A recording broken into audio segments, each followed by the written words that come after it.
అందరికీ నమస్కారం। ఈరోజు కుప్పం నియోజకవర్గంలో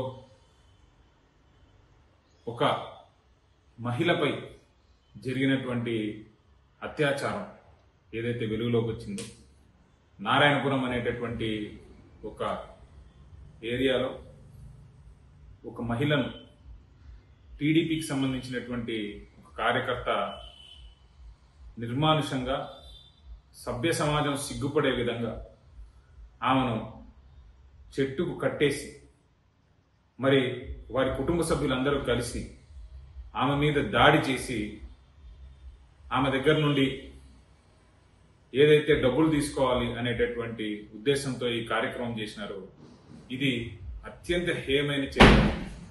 ఇలాంటి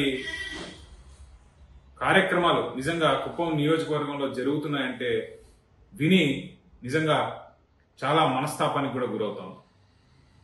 నిన్నగాక మొన్న మఠం పంచాయతీలో సల్లాపురి అనేటటువంటి ఒక టీడీపీ నాయకుడు ఇదే విధంగా వారి భూమిని లాక్కోవాలని ఒక మహిళపై తన బిడ్డపై నిర్మానుషంగా వాళ్లను కొట్టి దాడి చేసి వాళ్ళ ఇంటి మీద దాడి చేసి కనీసం వాళ్ళు మాకు ప్రొటెక్షన్ ఇవ్వండి మమ్మల్ని ఆదుకోండి అని చెప్పి పోలీస్ స్టేషన్కి వెళ్తే కూడా అక్కడ వారికి న్యాయం జరగనటువంటి పరిస్థితి ఈరోజు కుప్పం నియోజకవర్గంలో కనిపిస్తా ఉంది।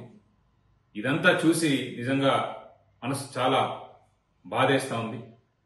కూటమి ప్రభుత్వం ఏ రోజైతే ఈ రాష్ట్రానికి అధికారం చేపట్టారో ఆ రోజు నుండి కూడా ఇదే రకమైనటువంటి పాలన, రెడ్ బుక్ రాజ్యాంగం, అది రెడ్ బుక్ కాదు బ్లడ్ బుక్ రాజ్యాంగంగా దాన్ని ఈరోజు మార్చేస్తా ఉన్నారు। రాష్ట్ర అధిష్టానమే వైసీపీ వాళ్ళకు మీరు పనులు చేయొద్దండి, వైసీపీ వాళ్ళని మీరు ఊర్లో ఉండనియొద్దండి, వైసీపీ వాళ్ళ మీద మీరు అత్యాచారాలు చేయండి, దౌర్జన్యం చేయండి అని రెడ్ బుక్ పరిపాలన అనేటటువంటి రాజ్యాంగం అమలు చేస్తా ఉన్న ఈ తరుణంలో మరి టీడీపీ నాయకులు ఎవరైతే ఉన్నారో వారు మరింతగా చెలరేగిపోతూ ప్రజల మీద, సామాన్యమైనటువంటి ప్రజల మీద వీరు విరుచుకుపడి వాళ్ళ భూములు లాక్కుంటా ఉన్నారు, విచ్చలవిడిగా ఇసుక మాఫియా చేస్తా ఉన్నారు। కుప్పంలో అయితే గ్రనైట్ మైనింగ్ అసలు అదుపు లేకుండా జరుగుతూ ఉంది।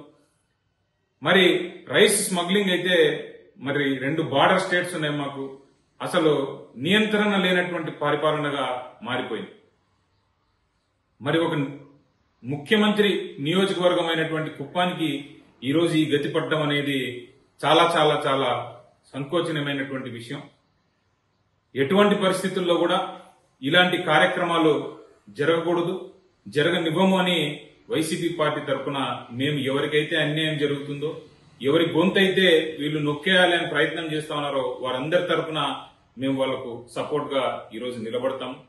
రాష్ట్రంలో ఎక్కడా లేని విధంగా ఈరోజు వైఎస్ఆర్సీపీ పార్టీ మీద గాని, వైఎస్ఆర్సీపీ నాయకుల మీద గాని గలం విప్పితే వాళ్లను జైల్లో పెట్టేటటువంటి పరిస్థితి, వాళ్ళ మీద కేసులు పెట్టి భయపెట్టేటటువంటి పరిస్థితి, సూపర్ 6 హామీలు ఎందుకు అమలు చేయడం లేదు అని మొన్న 4వ తారీఖు చేసిన ధర్నాకు కూడా 35 మంది మీద ఈరోజు కుప్పం నియోజకవర్గంలో కేసులు పెట్టడం జరుగుతూ ఉంది।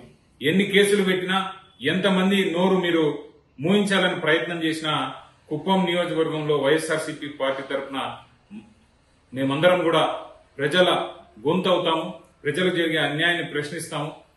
ఎటువంటి పరిస్థితుల్లో కూడా ఇలాంటి అరాచకాన్ని కుప్పంలో కొనసాగివ్వమని కూడా తెలియజేసుకుంటూ, ఎవరైతే ఆ ఫ్యామిలీ ఈరోజు అంతా బిరీవ్డ్ ఫ్యామిలీ ఉన్నారో వారికి ఖచ్చితంగా మా పార్టీ తరఫు నుండి న్యాయం జరిగే విధంగా మేము చూస్తామని కూడా తెలియజేసుకుంటూ సెలవు తీసుకుంటాం। ఇండియా పాకిస్తాన్ ఉద్రిక్తతలపై లేటెస్ట్ అప్డేట్స్ కోసం డౌన్లోడ్ చేసుకోండి RTV లైవ్ యాప్।